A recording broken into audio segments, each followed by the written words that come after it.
میرے جیسا گناہ گار آدمی بات کر رہا ہوتا ہے تو یہ جو اثر ہو رہا ہے یہ قرآن کی باتوں کا اثر ہو رہا ہے، یہ حدیث کی باتوں کا اثر ہو رہا ہے، میری زبان کا اثر نہیں ہے اس میں کوئی بھی. یہ بیسکلی جو اٹ سیلف اللہ کے الفاظ ہیں، پھر نبی کریم صلی اللہ علیہ وسلم کے الفاظ ہیں، ان باتوں کا اثر ہے. لیکن اگر یہ کوئی نیک آدمی بیان کر رہا ہو، میرے جیسا گناہ گار نہ بیان کر رہا ہو، کوئی نیک آدمی بیان کر رہا ہو، اس کا اور اثر ہوتا ہے. اور اس کے بعد پھر اگر آپ سوچیں گے حضور صلی اللہ علیہ وسلم ایسی بات بیان کر رہے ہو، اس کا کیا اثر ہوتا ہوگا صحابہ پر. صحابہ ایسے نہیں بنے، ان کے اوپر اللہ کے نبی کی باتیں ایسے لگتی تھیں جا کے کہ وہ دل کے اندر مطلب کہ they use to tear apart the heart, اور اندر چلی جاتی تھی، دل پھاڑ کے اندر چلی جاتی تھی، سما جاتی تھی اس میں. الحمدللہ رب العالمین، الصلاۃ والسلام علی رسول الکریم، اما بعد فاعوذ باللہ من الشیطان الرجیم، بسم اللہ الرحمن الرحیم. ایک اور حدیث قدسی آپ کی خدمت میں پیش کرتا ہوں. یہ بیسیکلی اللہ رب العزت نے جو الفاظ استعمال کیے، آپ کو پتہ ہے حدیث قدسی کیا چیز ہے، جو اللہ کے الفاظ ہیں، جو قرآن میں ایڈ نہیں ہوئے لیکن ہیں اللہ کے الفاظ. تو یہ 40 ہیں، انشاءاللہ جتنی اللہ نے توفیق دی کوشش ہوگی کہ پوری 40 ہی کور کی جائیں. تو اب یہ ایک حدیث قدسی اور ہے کہ آن اتھارٹی آف ابو ہریرہ رضی اللہ تعالیٰ عنہ فرام پروفٹ صلی اللہ علیہ وسلم سیڈ، یعنی کہ حضرت ابو ہریرہ سے مروی ہے کہ نبی کریم صلی اللہ علیہ وسلم نے فرمایا، Allah the glorified and exalted be He has the supernumerary angels، یعنی کہ اللہ کے پاس ایسے انجلز ہیں جو سپر یعنی کہ نیومیرک سے نکلا ہوا ہے، یعنی کہ آپ ان کو کاؤنٹ ہی نہیں کر سکتے. Angels who rove about seeking out gatherings in which Allah's name is being invoked.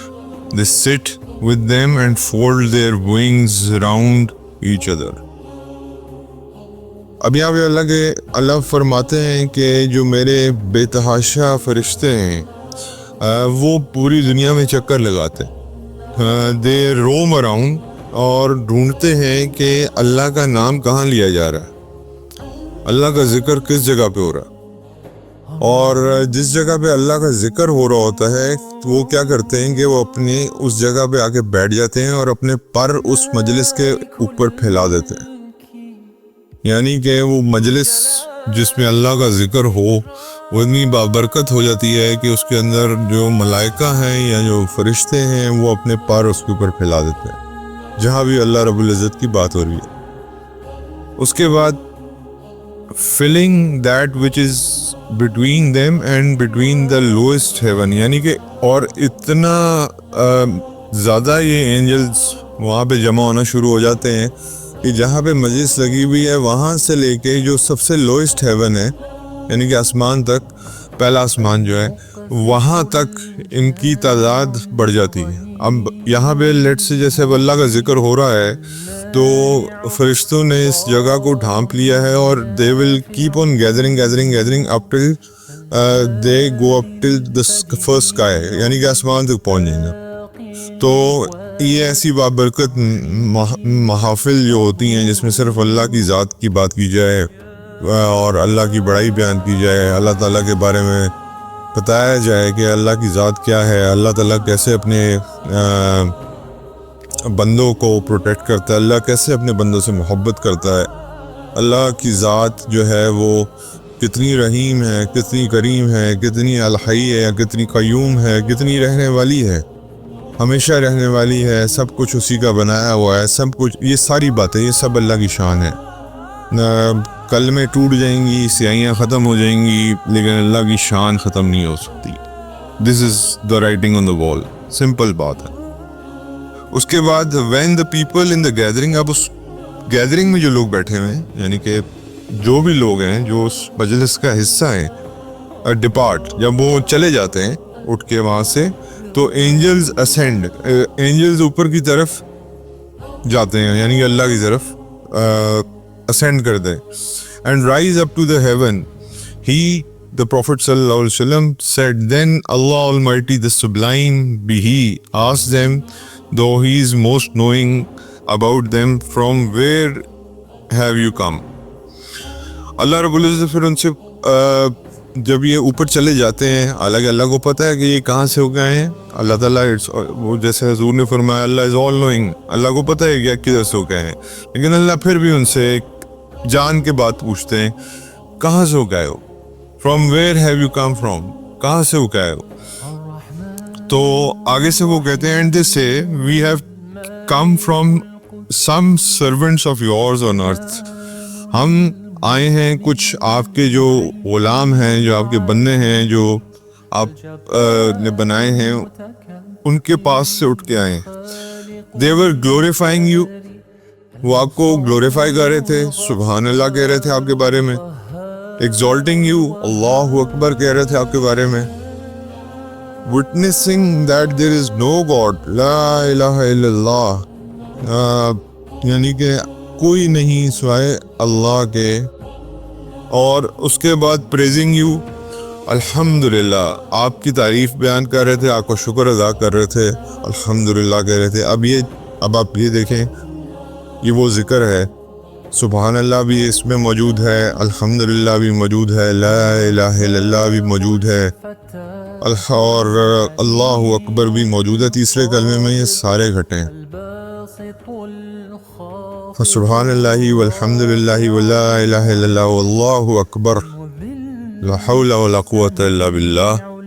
اگر آپ اچھا اس بارے میں ذرا ایڈ کر دوں، لا حول ولا قوۃ الا باللہ اگر آپ پڑھتے ہیں، اللہ رب العزت فرماتے ہیں میرے عرش کے خزانوں کے نیچے سے ایک تحفہ ہے، جو اس کو پڑھے گا اس کو 99 فائدے، اور منیمم جو فائدہ ہے یعنی کہ 99 ڈگری کا جو فائدہ ہے وہ یہ ہے کہ اسے غم دور کر دیا جاتا ہے. تو یہ اب آپ دیکھیں کتنی چھوٹی چھوٹی چیزیں اللہ نے ہمارے لیے رکھی ہیں، لیکن ہم ان کا فائدہ نہیں اٹھاتے. پھر یہ کس کو who are to be blamed for this؟ میں تو اپنے مطلب میری اللہ مجھے معاف فرمائے، ایک سبحان اللہ پہ اللہ درخت لگا رہے ہیں جنت میں، ایک الحمدللہ پہ اللہ پتہ نہیں کیا ثواب لکھ رہے ہیں، ایک لا الہ الا اللہ پڑھنے پہ اللہ تعالیٰ، ایک بندے نے اخلاص سے کل ذکر ہوا لا الہ الا اللہ پڑھا اخلاص سے، اس کا وزن 99 دفاتر سے بھاری ہو گیا. تو یہ اتنی بڑے بڑے مطلب کہ زبان پہ یہ کلمات بہت ہلکے ہیں، لیکن ان کی جو اللہ کے ہاں وقت ہے ان کلمات کی، وہ میں آپ جان ہی نہیں سکتے، عقل ہی نہیں ہے، سمجھ ہی نہیں ہے. اور جیسے میں نے آپ کو لا حول ولا قوۃ الا باللہ کا بتایا، اللہ کے عرش کے خزانوں کے نیچے سے ایک تحفہ ہے. اور جو اس کو پڑھے 300 بار، حدیث میں آتا ہے جو اس کو 300 بار پڑھے لا حول ولا قوۃ الا باللہ، اس کو 99 فائدے ہوں گے، اور سب سے کم فائدہ یہ ہے کہ اس سے غم دور کر دیا جائے گا، یعنی کہ 99 ڈگری پہ. فرسٹ ڈگری پہ آپ سوچ لیں پھر کیا ہوگا. تو پھر وہ فرشتے خیر یہ ساری باتیں اللہ کو بتاتے ہیں. And asking favours of you, یعنی کہ آپ سے طلب کر رہے تھے، آپ سے دعائیں مانگ رہے تھے، آپ سے التجائیں کر رہے تھے، آپ کے بارے میں بات کر رہے تھے. He says، اللہ پھر آگے سے فرماتے ہیں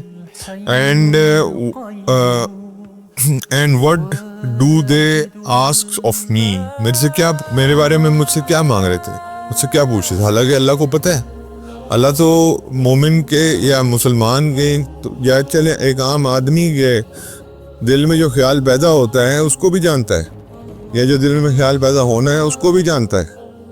لیکن اللہ پھر بھی یہ وہ کہتے ہیں نا کہ اللہ ایک مثال قائم کرتے ہیں، اور یہ میرے اور آپ کے لیے اس میں سے ایک سبق ہے سیکھنے کا. حجت تمام کرنی ہے، چاہے آپ کو چاہے پتہ ہو سب کچھ، لیکن حجت تمام کرنی ہے، گواہ بنانا ہے. تو بیسیکلی اللہ یہاں پہ یہ میرے اور آپ کے لیے کر رہے ہیں. دس از اندر احسان فرام اللہ کہ اللہ فرشتوں کو گواہ بنا رہے ہیں میرے اور آپ کے.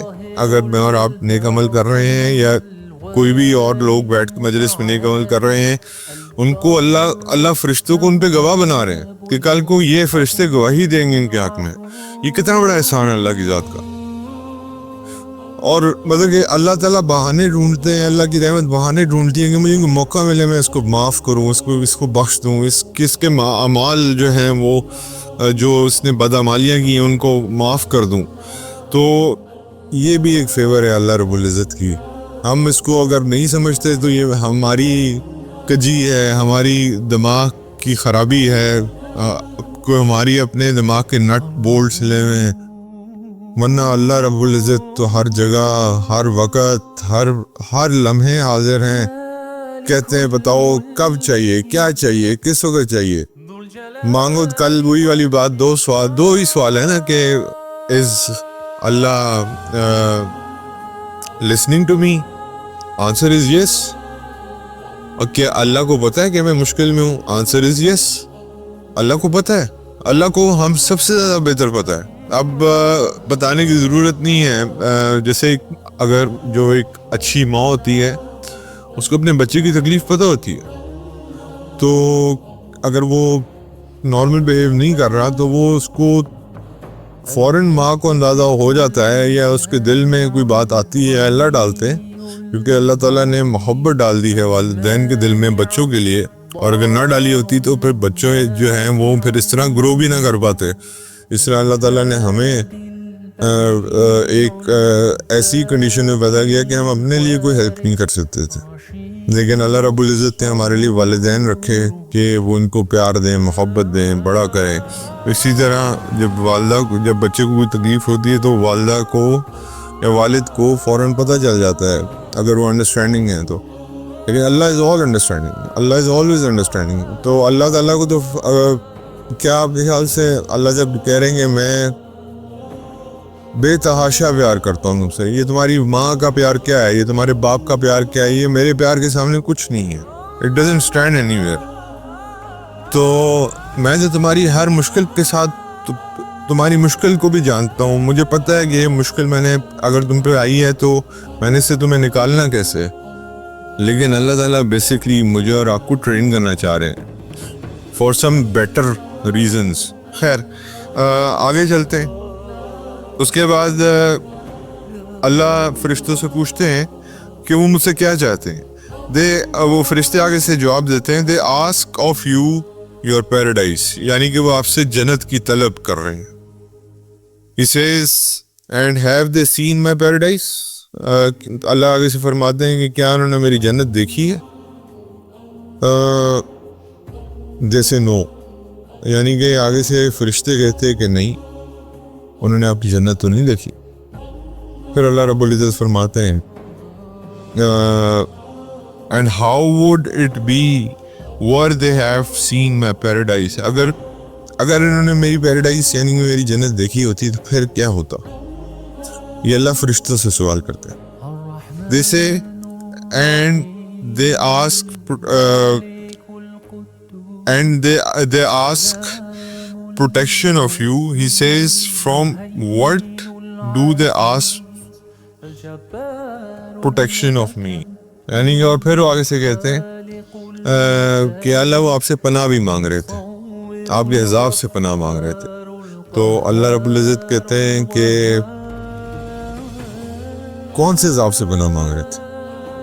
تو انہوں نے آگے سے فرشتے آگے سے جواب دیتے ہیں کہ آپ کی جہنم کے عذاب سے پناہ مانگ رہے تھے.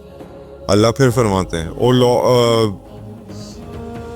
Lord, he says, they were asking protection from your hellfire. پھر آگے سے اللہ جواب دیتے ہیں اینڈ اللہ پوچھتے ہیں کہ have they seen my hellfire, کیا انہوں نے میری جہنم دیکھی ہے. تو آگے سے فرشتے جواب دیتے ہیں نہیں دیکھی. اب آگے سے اللہ کیا فرماتا ہے, he says, اگر وہ میری جہنم دیکھ لیتے, یعنی کہ how would it be were they have to seen my hellfire. They say they ask for your forgiveness. یا اللہ وہ آپ کی بخشش مانگتے ہیں, وہ آپ کی بخشش طلب کر رہے ہیں. He, the Prophet صلی اللہ علیہ وسلم said, then he says, اللہ کے نبی آگے فرماتے ہیں کہ اللہ تعالیٰ پھر فرمائیں گے اپنے فرشتوں کو کہ I have forgiven them and I have bestowed upon them what they have asked for. یعنی کہ جو انہوں نے مجھ سے مانگا میں نے دے دیا. میں نے اپنی خوشنودی دے دی, میں نے اپنی forgiveness دے دی, میں نے ان کو اپنی جہنم سے آزادی دے دی. I have granted them sanctuary from that from which they ask protection. یعنی کہ میں نے اس جہنم سے ان کی پروٹیکشن کر دی جس سے وہ پناہ مانگ رہے تھے. پھر then he Prophet صلی اللہ علیہ وسلم said, they say, oh Lord, among them so and so, یعنی کہ اس مجلس میں کوئی ایک اب یہ فرشتے اللہ کو کہہ رہے ہیں کہ کوئی بندہ بیچ میں آ کے بیٹھا ہوا تھا سو اینڈ سو, جو بہت زیادہ گناہ گار تھا اس مجلس میں, a much sinning servant. بس وہ آ کے اس مجلس میں بیٹھ گیا اور and then Prophet sallallahu alaihi wasallam said, and he says that to him that I have given forgiveness to him also. He sits with such people who shall not suffer. فرشتے کہتے ہیں کہ وہ بندہ تھا ایک سو اینڈ سو, کوئی بھی بندہ ہو, وہ آ کے اس مجلس میں بیٹھ گیا تھا. وہ بڑا گناہ گار آدمی تھا, اس کو اس مجلس سے کوئی لینا دینا نہیں تھا, لیکن مسئلہ یہ تھا کہ اس کو کام تھا اس مجلس میں کسی آدمی سے, اس لیے اس مجلس میں بیٹھ گیا تھا. اللہ فرماتے ہیں اس مجلس کی برکت سے میں نے اس کو بھی معاف کیا. میں نے اس مجلس کی برکت سے اس کو بھی معاف کیا. یعنی کہ اللہ کی جو مجالس ہیں جس میں اللہ کا ذکر بیان ہوتا ہے, اللہ کی بڑائی بیان ہوتی ہے, اس میں اگر کوئی بندہ ویسے بھی جا کے بیٹھ جائے, چاہے اس کا اپنا ہی کام کیوں نہ ہو اور کسی بندے سے بھی کوئی کام کیوں نہ ہو, تو اللہ تعالیٰ اس کو بھی معاف فرما دیتے ہیں. ہاں,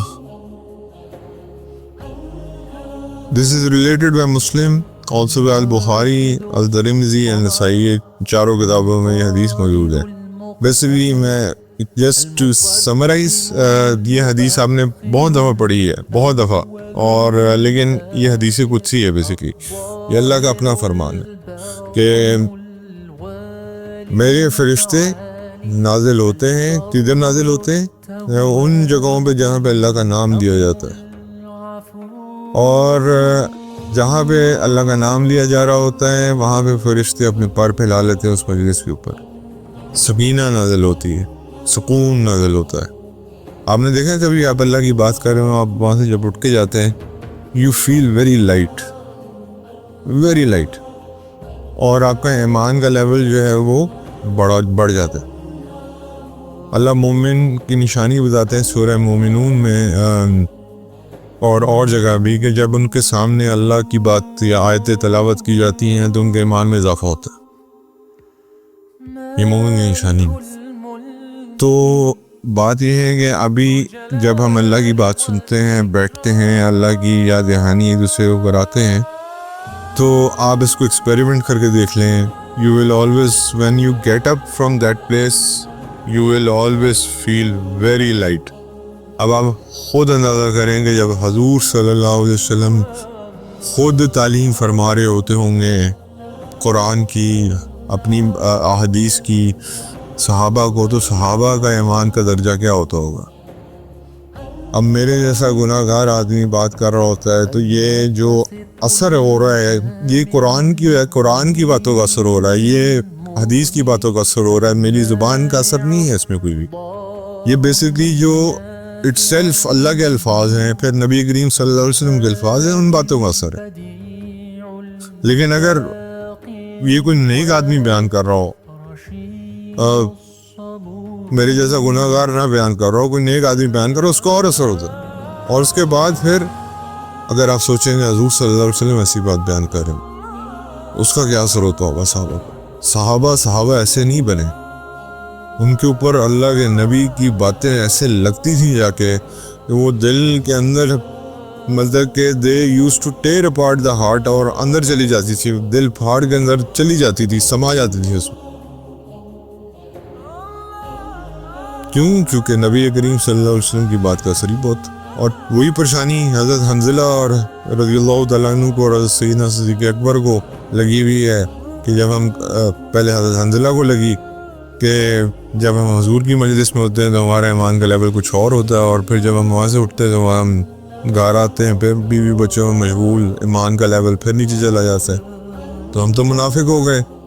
تو راستے میں حضرت حنظلہ کہتے آ رہے ہیں میں منافق ہو گیا، میں منافق ہو گیا معاذ اللہ اپنے بارے میں۔ تو صدیق اکبر رضی اللہ تعالیٰ عنہ ملتے ہیں راستے میں، انہوں نے کیا ہوا، انہوں نے کہا کہ اس طرح یہ معاملہ ہوا ہے۔ تو راستے میں صدیق اکبر ملتے ہیں اور وہ حضرت حنظلہ رضی اللہ تعالیٰ عنہ سے جب یہ بات پوچھتے ہیں کہ آپ اپنے آپ کو منافق کیوں کہہ رہے ہیں، انہوں نے کہا کہ جب میں حضور کی مجلس میں ہوتا ہوں تو میرا ایمان کا لیول بہت ہائی ہوتا ہے، اور جب میں گھر جاتا ہوں تو بیوی بچوں کے ساتھ اور بزنس اپنے میں اس میں جب میں اپنا دماغ اس طرف لگا لیتا ہوں تو میرا ایمان کا لیول وہ نہیں رہتا جو حضور کی مجلس میں ہوتا ہے۔ تو حضرت ابوبکر رضی اللہ تعالیٰ عنہ نے کہا کہ میرا بھی یہ مسئلہ ہے، ان کا اس کا مطلب کہ میں بھی منافق ہو گیا ہوں۔ تو یہ دونوں حضرات پھر نبی کریم صلی اللہ علیہ وسلم کے پاس گئے، تو نبی کریم صلی اللہ علیہ وسلم نے فرمایا کہ اگر تم اسی حالت میں رہو جو جس حالت میں میری مجلس میں رہتے ہو، پھر تو فرشتے تم سے مصافحہ کریں۔ تو یہ پاسبل نہیں ہے کہ ایمان کا لیول ایک ہی رہے، لیکن یہ اس لیے کہا جاتا ہے کہ اللہ کی بات بار بار کی جائے تاکہ آپ اپنا ایمان کا لیول جو ہے وہ برقرار رکھ سکیں۔ ہر وقت نہیں، ضروری نہیں ہے کہ آپ ہر وقت، ٹھیک ہے آپ نے اپنا باقی کام بھی کرنے، لیکن آپ کم از کم یاد دہانی ایک دوسرے کو کام میں بھی کرا سکتے ہیں۔ یار اللہ سے ڈرو، جھوٹ مت بولو، اللہ دیکھ رہا ہے، اللہ پوچھے گا قیامت کے دن، یہ چھوٹی چھوٹی باتیں جو آپ کام میں بھی ایک دوسرے کو کہہ سکتے ہیں۔ تو یہ چھوٹی چھوٹی چیزیں جو ہے نا ہمارے لیے بہت ہمیں چھوٹی لگتی ہیں، لیکن اللہ کے ہاں میرے بھائی یہ بہت بڑی بڑی چیزیں ہیں۔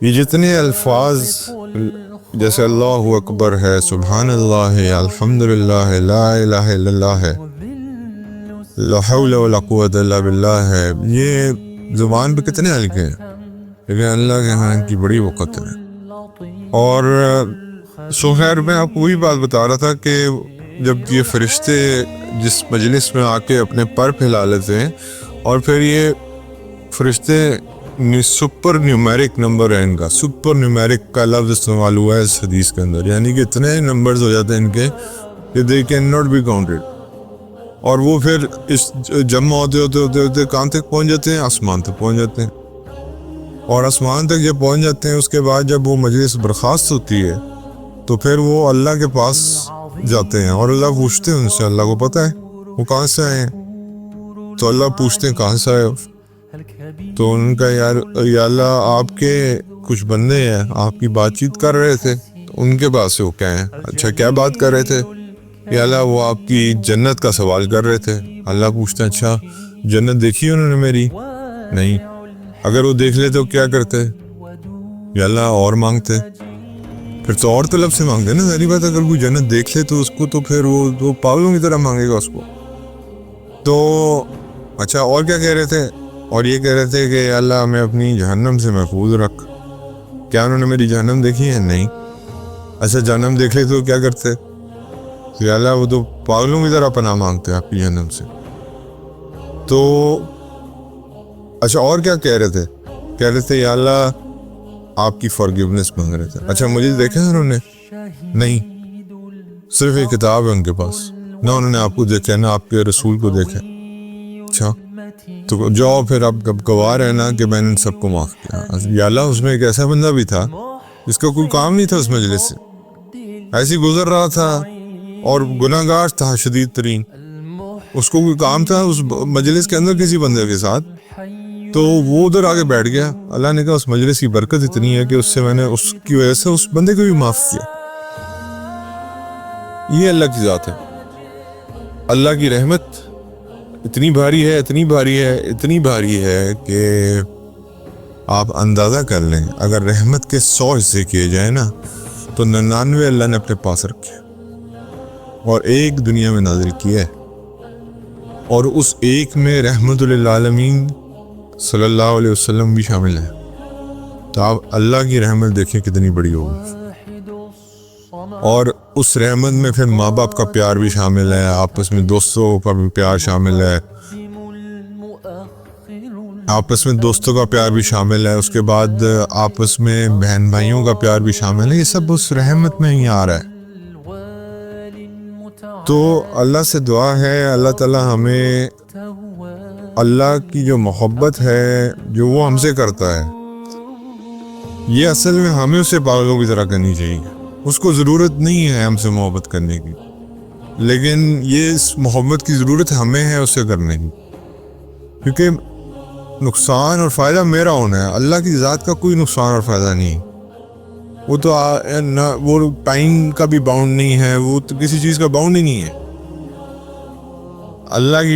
اللہ کی ذات تو ٹائم ڈپینڈنٹ ہے ہی نہیں، ٹائم کو اللہ نے بنایا ہے، وقت کو اللہ نے بنایا ہے۔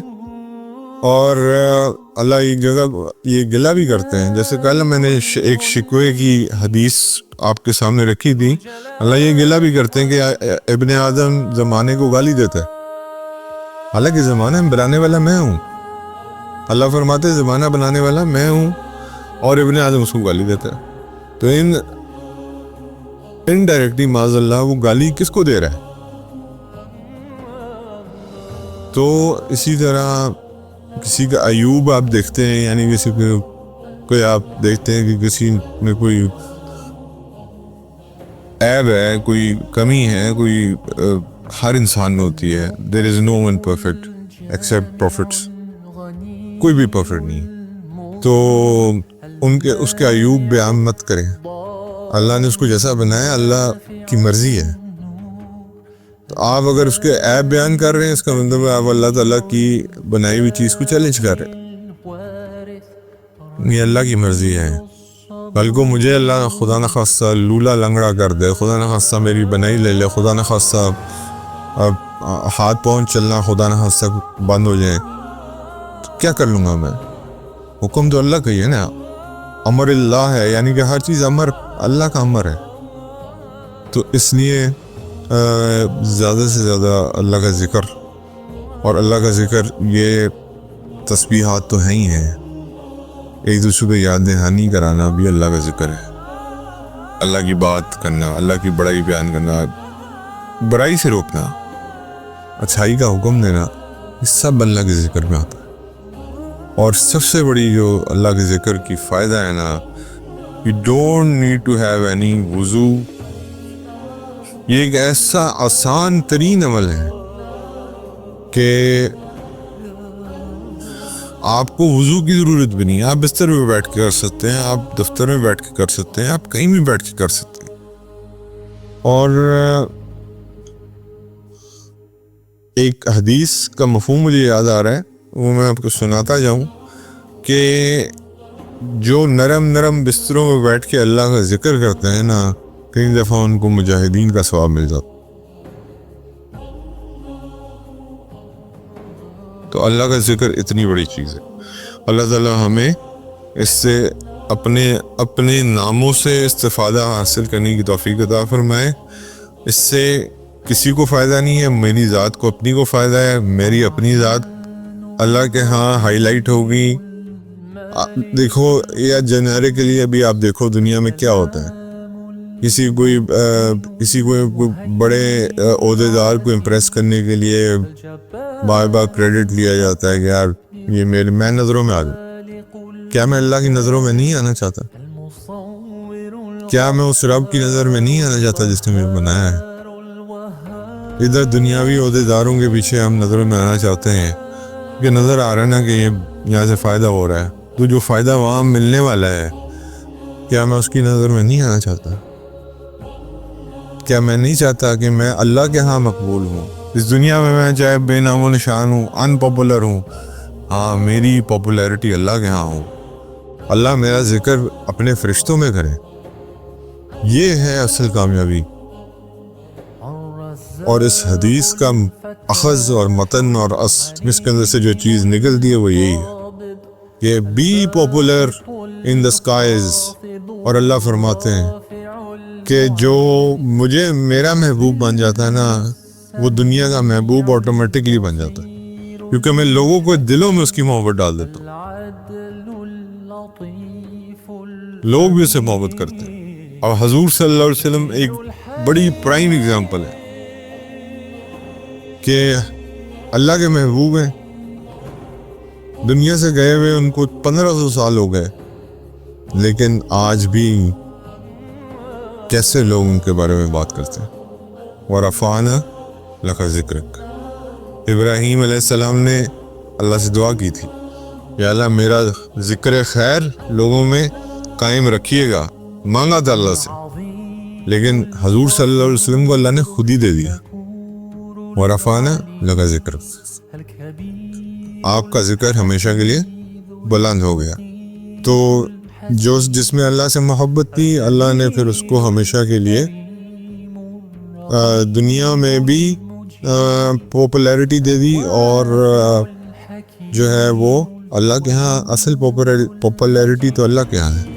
آپ فرشتوں میں مقبول ہوں. جسٹ امیجن یور سیلف کہ فرشتے آپ کا نام جانتے ہو, یہ فلانا جا رہا ہے, یہ فلانا, ان کو پتہ ہو, آپ کے نام ان کے فنگر ٹپس پہ ہوں. کیا یہ فخر کی بات ہے, یا یہ فخر کی بات ہے کہ دنیا یہ بات عام لوگ کہہ رہے ہیں یار یہ فلانا جا رہا ہے فلانا. فرشتے جو معصوم ہیں, اگر ان کے زبانوں سے آپ کے نام نکل رہے ہیں, تو اس سے بڑھ کے اور کیا اللہ تعالیٰ ہمیں وہ دے سکتا ہے انعام. تو اللہ تعالیٰ ہمیں ایسا بنائے کہ فرشتے ہمارے نام لے لے کے اللہ کو بتائیں, یہ لوگ, یہ فلانا ہے, رمضانہ ہے, یہ ہے, وہ ہے جو آپ کو ذکر کر رہا تھا. اللہ کو پتہ ہو, خود پتہ ہے اللہ کو, لیکن جا کے فرشتے جب گواہی دیں گے نا کہ مبین تھا, عدنان تھا, یا صہیب امین تھا, واٹ ایور جو بھی تھا, یہ آپ کا ذکر کر رہا تھا. تو جب میرا اور آپ کا نام اللہ کے سامنے مینشن ہوگا, آپ کتنا فخر محسوس کرتے ہیں کہ میرا اور آپ کا نام اگر پرائم منسٹر اور ان کے سامنے مینشن ہو جائے, کیا ہے ان کیا اوقات ہے, بادشاہوں کے سامنے مینشن ہو جائے, اللہ کے سامنے اگر میرا اور آپ کا نام مینشن ہو جائے تو اس سے بڑھ کے کیا بڑی بات ہوگی. اللہ تعالیٰ ہمیں اس میں عمل کی توفیق عطا فرمائے اور ہدایت نصیب فرمائے. اچھا جی, حضرت ابو ہریرہ رضی اللہ تعالیٰ عنہ سے مروی ہے کہ نبی کریم صلی اللہ علیہ وسلم نے فرمایا کہ اگر کوئی آدمی تمہاری اجازت کے بغیر تمہارے گھر میں جھانک کر دیکھے تو تم اسے کنکری دے مارو جس سے اس کی آنکھ پھوڑ جائے, تو تم پر کوئی گناہ نہیں, یہ کھلی اجازت ہے, nobody is allowed. اچھا, اب اس میں تھوڑے سے ایتھکس بھی آ جاتے ہیں, اور ایتھکس یہ ہیں کہ آپ گھر کی بیل ماریں اگر کسی گھر پہ آپ گئے ہیں, چاہے آپ کا دوست کا گھر ہے, انفارمیلٹی بھی ہے, لیکن آپ دیکھیں انفارمیلٹی تو حضرت ابو بکر اور حضور صلی اللہ علیہ وسلم کے اندر بھی بہت تھی. انفارمیلٹی تو حضرت عمر اور حضرت حضور صلی اللہ علیہ وسلم کے درمیان میں بھی بہت تھی. حضرت علی اور حضور کے درمیان میں کتنی انفارمیلٹی تھی, کزنز بھی تھے, بھائیوں کی طرح تھے, لیکن کبھی ایتھکس نہیں چھوڑے انہوں نے.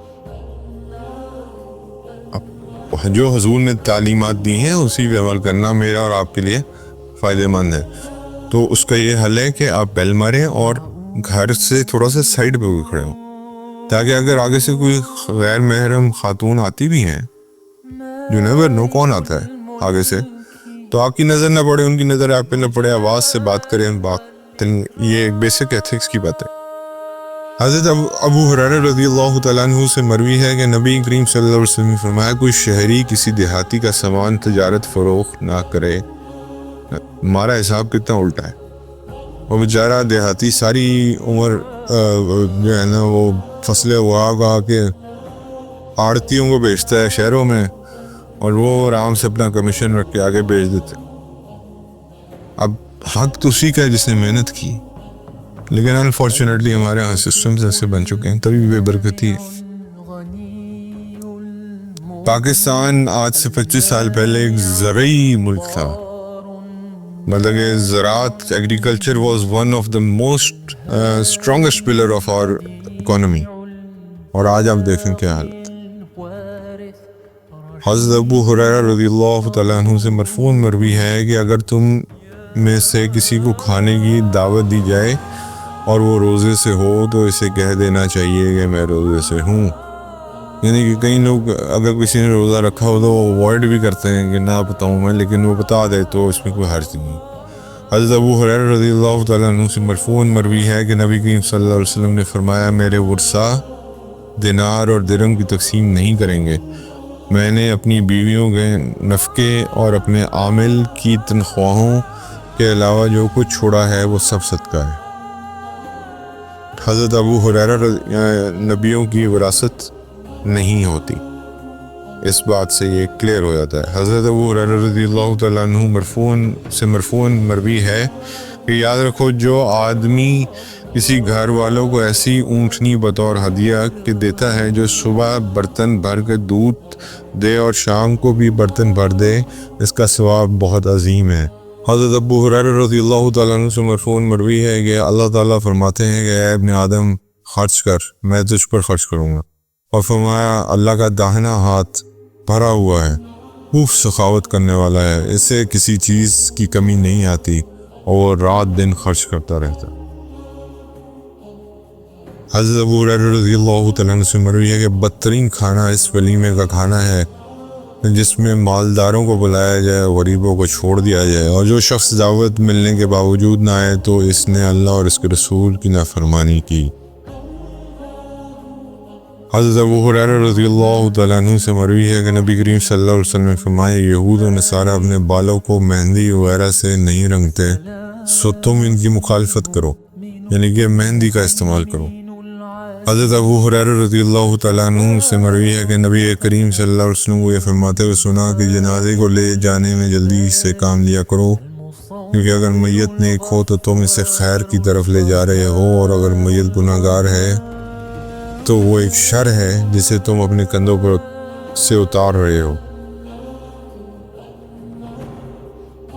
حضرت ابو ہریرہ رضی اللہ تعالیٰ عنہ سے مروی ہے کہ نبی کریم صلی اللہ علیہ وسلم نے سمندر کے پانی کے متعلق فرمایا کہ اس کا پانی پاکیزگی بخش ہے اور اس کی مردار مچھلی حلال ہے۔ تبھی یہ حضرت امام احمد بن حنبل ہیں یا حضرت امام شافعی ہیں رحمہ اللہ، دونوں میں سے ان کے نزدیک جو سی فوڈ ہے وہ سارا حلال ہے۔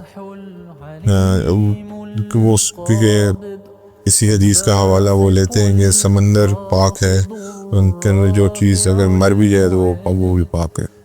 حضرت ابو ہریرہ رضی اللہ تعالیٰ عنہ سے مروی ہے کہ نبی کریم صلی اللہ علیہ وسلم نے فرمایا نماز کے لیے دوڑے ہوئے مت آیا کرو، بلکہ اطمینان اور سکون کے ساتھ آیا کرو، جتنی نماز مل جائے وہ پڑھ لیا کرو اور جو رہ جائے اسے مکمل کر لیا کرو۔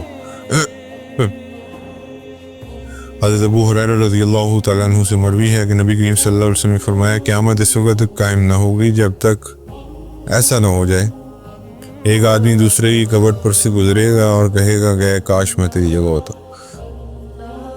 اللہ معاف فرمائے، میں کہنا نہیں چاہتا لیکن کئی دفعہ مجھے بھی خیال آتا ہے جو حالات ہو چکے ہیں۔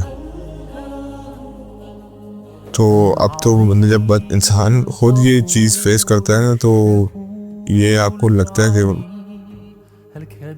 یہ خبر 1500 سال پہلے کی ہے۔ حضرت ابو ہریرہ رضی اللہ تعالیٰ عنہ سے مروی ہے کہ نبی کریم صلی اللہ علیہ وسلم نے فرمایا بدگمانی کرنے سے اپنے آپ کو بچاؤ کیونکہ یہ سب سے زیادہ جھوٹی بات ہوتی ہے۔ حضرت ابو ہریرہ رضی اللہ تعالیٰ عنہ سے مروی ہے کہ نبی کریم صلی اللہ علیہ وسلم نے فرمایا جس شخص میرے امیر کی اطاعت کرتا ہے وہ میری اطاعت کرتا ہے، جو میری اطاعت کرتا ہے گویا وہ اللہ کی اطاعت کرتا ہے۔ امیر جو پوری شورا کے اس سے بنا ہو اس کی اطاعت واجب ہے جب تک کہ وہ اللہ اور اس کے رسول کی کھلی نافرمانی نہ کرے۔ حضرت ابو ہریرہ رضی اللہ تعالیٰ عنہ سے مروی ہے کہ نبی کریم صلی اللہ علیہ وسلم نے فرمایا قیامت کے دن بارگاہ خداوندی میں سب سے حقیر نام اس شخص کا ہوگا جو اپنے آپ کو شہنشاہ کہلواتا ہے۔ حضرت ابو ہریرہ رضی اللہ تعالیٰ عنہ سے مرفوعاً مروی ہے کہ تم میں سے کسی شخص کو جسم اور مال کے اعتبار سے اپنے سے اوپر والے کو نہیں دیکھنا چاہیے بلکہ ہمیشہ اپنے سے نیچے والے کو دیکھنا چاہیے۔ حضرت ابو ہریرہ رضی اللہ تعالیٰ عنہ سے مرفوعاً مروی ہے کہ تم میں سے کوئی شخص جب دعا کرے تو یوں نہ کہے کہ اے اللہ اگر تو چاہے تو مجھے معاف فرما دے، بلکہ پختگی اور یقین کے ساتھ دعا کرے کہ کیونکہ اللہ پر کوئی زبردستی کرنے والا نہیں۔ حضرت ابو ہریرہ رضی اللہ تعالیٰ عنہ سے مروی ہے کہ اللہ کے نبی صلی اللہ علیہ وسلم نے فرمایا اس مسلمان کے 3 بچے فوت ہو گئے ہوں ایسا نہیں ہو سکتا کہ وہ اس کے باوجود جہنم میں داخل ہو جائے۔ اللہ یہ قسم پوری کرنے کے لیے جہنم میں جانا پڑے، ہمیشہ جہنم میں نہیں رہے گا، یعنی وہ گناہ کیا ہو تو اس کی وجہ سے جانا پڑے، لیکن ہمیشہ یہ ایک انعام ہے کہ جس کے بچے فوت ہو جائیں، 3 بچے اس حدیث کے مطابق، وہ انشاءاللہ اس کو جنت کی بشارت ہے ایک طرح سے۔ اگر کچھ گناہ ہوں گے تو وہ بھگتنے تو پڑیں گے انفارچونیٹلی، لیکن ہمیشہ جہنم میں نہیں رہے گا۔ حضرت ابو ہریرہ رضی اللہ تعالیٰ عنہ سے مروی ہے کہ نبی کریم صلی اللہ علیہ وسلم نے فرمایا جمعہ کا دن آتا ہے تو مساجد کے ہر دروازے پہ فرشتے آ جاتے ہیں، پہلے دوسرے نمبر پہ آنے والے نمازی کا ثواب لکھتے رہتے ہیں، اور جب امام نکل آتے ہیں تو صحیفہ اور کھاتے لپیٹ دیے جاتے ہیں۔ حضرت ابو ہریرہ رضی اللہ تعالیٰ عنہ، اللہ ہدایت ہے ہمارے حکمرانوں کو، ایک جمعے کا دن ہماری چھٹی ہوا کرتی تھی۔ اب سیٹرڈے جو ہے وہ یہود کی چھٹی ہے، سنڈے جو ہے وہ کرسچینٹی کی چھٹی ہے، اصولاً ہماری چھٹی جمعے کو ہونی چاہیے مسلمانوں کی۔ یہ کچھ ہمارے عقل مند قسم کے جو لیڈرز ہیں انہوں نے جو ہے نا یہ ایسی کوئی بے وقوفی کی ہے کہ جو اہتمام ہوتا تھا جمعے کا وہی ختم کر دیا۔ اب لوگ دفتروں سے جاتے ہیں اور جیسے جمعہ پڑھتے ہیں وہ مجھے اور آپ کو پتہ ہی ہے۔ حضرت ابو ہریرہ رضی اللہ تعالیٰ عنہ سے مروی ہے کہ نبی کریم صلی اللہ علیہ وسلم نے فرمایا جب امام آمین کہے تو تم بھی آمین کہو، وہ فرشتے بھی اس پر آمین کہتے ہیں، اور جس شخص کی آمین فرشتوں کی آمین سے موافق ہو جائے اس کی گزشتہ سارے گناہ معاف کر دیے جاتے ہیں۔ اب یہ آمین جہری کہنی ہے یا ایسا کہنی ہے اس سے فرق نہیں پڑتا، یہ ایک فروعی مسئلہ ہے، آپ لیکن آمین کہیں جب آپ سورہ یہ پڑھتے ہیں فاتحہ، اس کے بعد آمین ضرور کہیں۔ حضرت ابو ہریرہ رضی اللہ تعالیٰ عنہ سے مروی ہے کہ نبی صلی اللہ علیہ وسلم نے فرمایا اللہ جس شخص کے ساتھ بھلائی کا ارادہ فرماتا ہے اس سے وہ بھلائی پہنچا دیتا ہے۔ حضرت ابو ہریرہ رضی اللہ تعالیٰ عنہ سے مروی ہے کہ نبی کریم صلی اللہ علیہ وسلم نے فرمایا مدینہ منورہ کے سوراخوں پر فرشتوں کا پہرا ہے، اس لیے یہاں دجال اور طاعون داخل نہیں ہوتے۔ اللہ تعالیٰ جی ہمیں عمل کی توفیق عطا فرمائے۔ بہت شکریہ، جزاکم اللہ خیر۔